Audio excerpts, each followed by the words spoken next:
안녕하세요. 작업치료사 지석연입니다. 2021년 대한지역사회작업치료학회 충기학술대회에서 논문 발표를 하게 되어 영광입니다.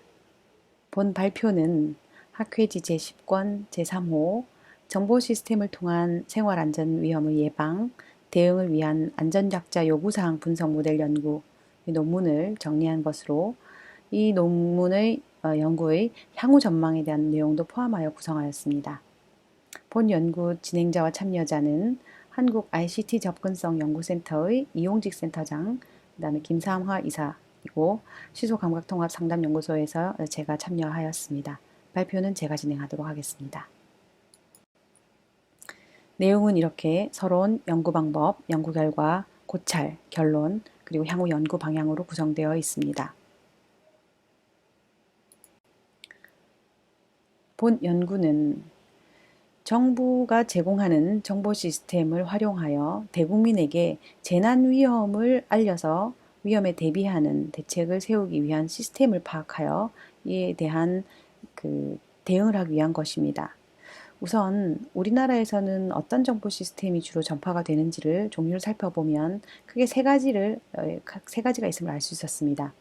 재난방송, 그리고 긴급 재난문자, 그리고 행안부의 안전디딤돌 앱이 있습니다.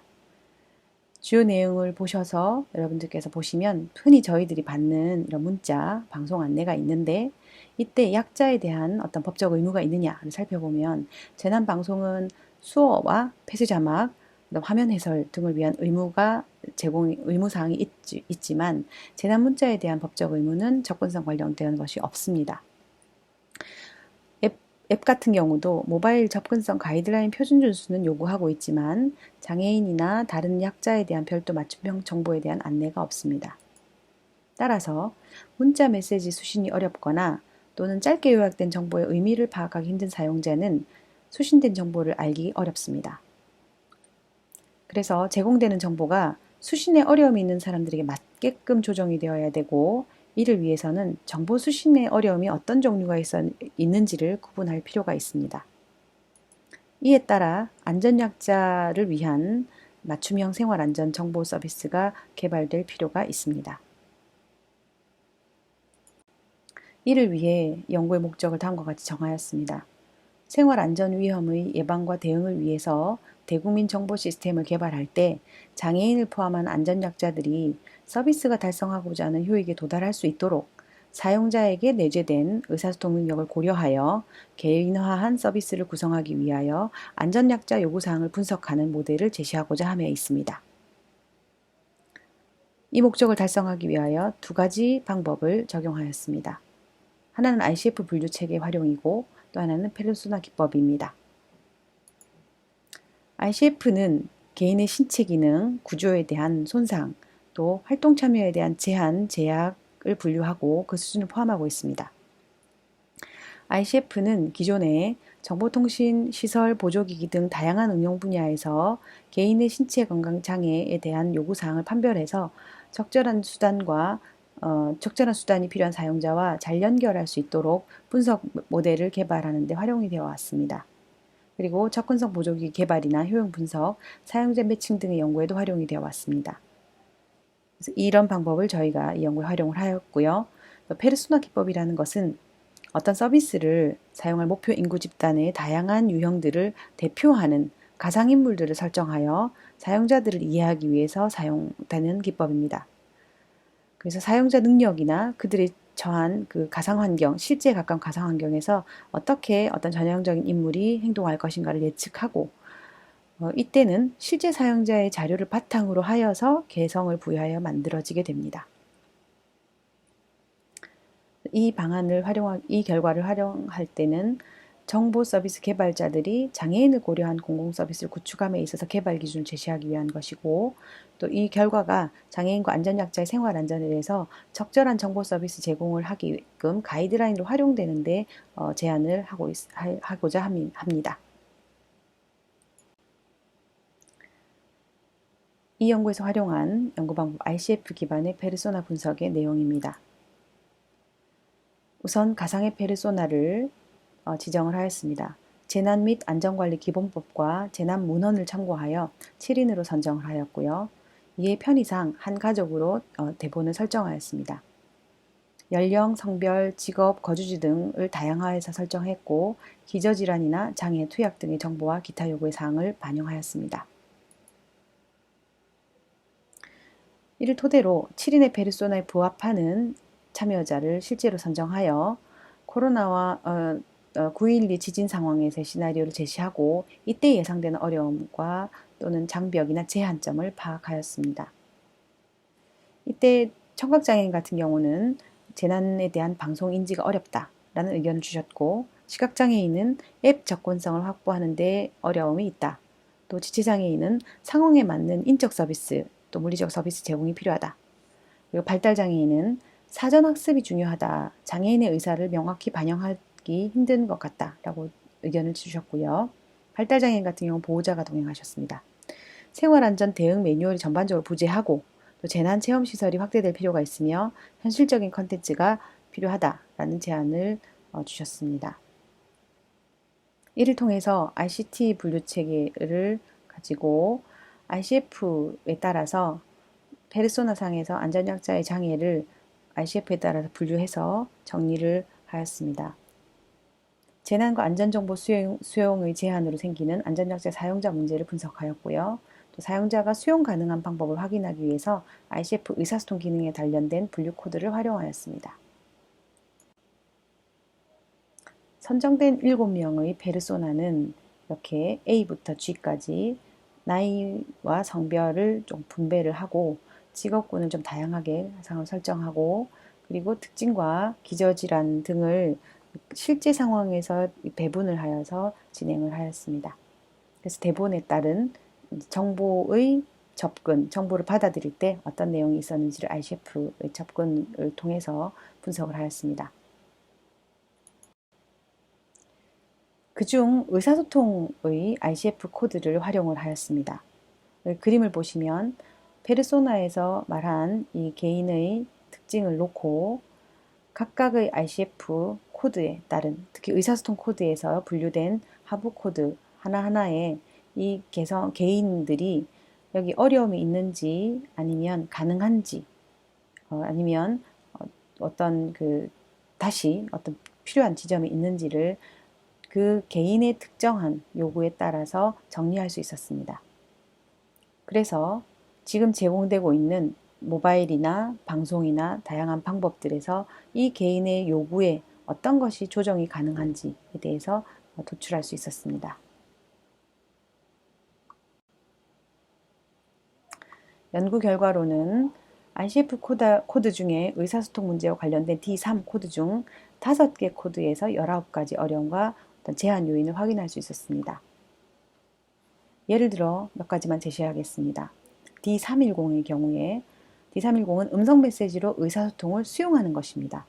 방송에서 내보내는 음성을 재난방송이나 이런 것을 통해서 수용할 수 있는지를 봤을 때 이때 어려움이 있는 사람들은 이러한 잘 듣지 못하거나 아니면 사전에 들었던 내용과 다른 주제일 때 생소한 음성 메시지를 이해하기 어려운 문제 또는 주제나 어려움을 표현할 때 그것을 이해하는 데 어려움이 있는 경우 외국어 사용자라 한국말을 이해하는 데 어려움이 있는 그런 사람들을 확인하고 그에 대해서 정보를 자막으로 대체한다든지 이용자가 이전에 학습한 방법으로 알 수 있게끔 어려운 재난에 대한 아니면 위험에 대한 정보를 제공한다든지 신호나 기호나 그림 등 비언어적 대체 정보를 제공하는 방법으로 중재하거나 촉진 방법을 제시할 수 있었습니다. 이 중재에 필요한 어려움이나 장벽이나 제한점들은 시각, 청각, 촉각 등의 다양한 감각 활용을 가지고 그 개인의 요구에 따라 정보를 가공해 달라는 요구사항이 가장 많았고요. 그리고 정보의 이해력에 따라서 정보량을 조정하거나 표현 방식을 조정해 달라는 것도 요구사항이었습니다. 또 접근성 보조기기가 사용이 가능한지에 대해서 확인하여서 사용자의 맞춤형 정보를 표출해야 될 필요가 있습니다. 또 사용자의 인지 능력, 학습 정도 등 개인별 수준을 고려해서 맞춤형 정보를 제공해야 될 필요가 있고요. 또 수어 통역사 같이 보호자 연결 기능과 같은 인적 서비스를 연계하는 것도 필요한 요구사항이었습니다. 고찰입니다. 장애인의 정보 접근성 확보를 위해서는 기존에서는 정보의 표현이 다양하고 대체 기능을 통해서 특정 감각을 활용하지 못한 사용자들에게 적절한 대체 수단을 강구하는 것들에 대해서 기존 접근에 축전이 되어 있습니다. 또 정보 시스템의 접근성 확보를 위해서 표준화된 장애인 접근성 가이드를 활용을 해야 된다라는 접근이 있었고요. 그리고 개별적으로는 그 장애 개인의 요구사항을 잘 수집해서 접근성을 확보할 필요가 있습니다. 이에 대해서는 웹 접근성 가이드라인이라든지 모바일 어플리케이션의 컨텐츠 접근성 지침들이 나와 있습니다. 이런 기존의 접근의 이 연구 성과를 보탠다면 사회적 연계를 통해서 문제 해결 방법을 함께 제시할 수 있을 것이라고 보았습니다. 물리적인 것뿐 아니라 수어 통역사 서비스 연결 또는 보호자 연결 기능 등 인적 서비스 연계를 적극적으로 하여서 재난 문자나 위험을 전달할 수 있는 문제 해결 방향을 제시한다든지 또 기술적 한계로 제공되지 못한 대응 방법을 좀 더 기술적인 부분을 향상할 수 있는 문제를 해결할 수 있는 모색 방법을 제시할 수 있겠습니다. 그리고 사용자 수준을 고려해서 맞춤형 정보를 제공하는 방법을 제시할 수 있겠습니다. 기존의 방법들은 수준의 높낮이가 고려되지 않았는데 특히 발달장애인 경우 사전에 학습된 상황이나 인 경우와 그렇지 않은 상황에서 굉장히 큰 차이를 보이고 있습니다. 그래서 생활안전 문제 대응 수준에 대해서는 사전 학습을 충분히 할 수 있는 그런 서비스들이 필요하다고 보여지고요. 그래서 사전 학습 여부를 확인하고 이에 맞도록 정보를 제공하거나 인적 서비스를 연계하는 기능을 제공하는 것이 매우 중요하겠습니다. 이 연구 결과를 통해서 저희에게 시사되는 부분들이 있었습니다. 우선은 정보 내용을 담는 것하고 또 정보를 표현하는 부분하고 두 가지 관점이 조금 달리 고려해야 될 필요가 있었습니다. 사용자 요구에 따라서 내용이 달라질 수 있는 정보가 있었고요. 또 사용자의 인지 능력에 따라서 표출하는 정보를 다르게 하는 것이 있었습니다. 예를 들면 휠체어를 타는 사람의 경우에는 재난에 대한 정보 자체의 표현 방법은 크게 차이가 없었지만 휠체어를 탈 수 있는 경사로가 어디에 있는지에 대한 그 요구에 따른 정보 내용이 달라질 필요가 있습니다. 근데 발달장애나 지적장애인이나 아니면 외국인 같은 경우는 그 정보의 인지 능력이나 수용 수준에 따라서 맞춤형 정보로 표현하는 방법을 달리해야 되는 것이 있었습니다. 따라서 내용형 정보 그리고 표현형 정보의 두 가지 관점을 분리해서 고려해야 될 필요가 있었다라고 확인할 수 있었고요. 본 연구에서는 이 RCF 기반의 분석 방법이 사용자의 어려움, 또 제한점, 장벽 또는 강점을 파악하고 중재나 촉진 요인들을 잘 분석해서 이걸 매칭하는 맞춤형 서비스를 구성하는 데 활용이 가능하다라는 것을 알 수 있었습니다. 결론입니다. 맞춤형 생활안전 예방 서비스의 목표는 사용자 의사소통 능력의 개인차를 잘 조율하고 극복하고 따라서 모든 사용자에게 필요한 서비스가 목적한 정보를 잘 전달할 수 있도록 하는 데 있습니다. 안전약자의 요구사항 도출 모형으로 저희는 페르소나 분석 방법과 ICF 분류체계를 활용하여서 접근성 확보를 한 시스템 사용자 요구사항을 잘 도출할 수 있도록 모델을 제시해 보았고요.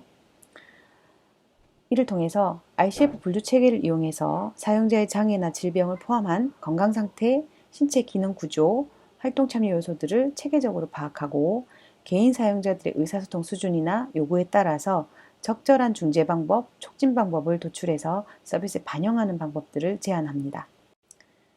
네, 향후 연구 방향입니다. 이런 연구를 통해서 접근성 프로파일의 개발을 조금 더 추가하여서 생활안전 예방 서비스 자체가 사용자의 인터페이스를 더 개발을 하고 서비스 제공자의 제공하는 서비스들을 거기에 맞출 수 있도록 조율하는 데 있습니다. 사용자 인터페이스는 ICF 기반 분석을 통해서 접근성 프로파일과 가이드라인을 표준화하고 그리고 UI나 UX 측면의 접근성 확보를 위한 가이드라인을 개발하는 데 있고 또 제공자 입장에서는 생활 안전 예방 서비스의 접근성과 맞춤형에 대한 서비스를 도출할 수 있겠고 서비스 제공 항목을 위험군에 따라서 프로파일의 적용 범위를 도출할 수 있겠습니다. 그런데 의의를 두고 이 서비스가 이후에도 계속 연구가 지속되기를 바랍니다. 이상으로 2021년 대한지역사회작업치료학회 중기학술대회 발표를 마치겠습니다. 본 연구는 국립재난안전연구원 생활안전예방서비스 연구단의 연구지원으로 진행되었음을 말씀드립니다. 경청해 주셔서 감사합니다.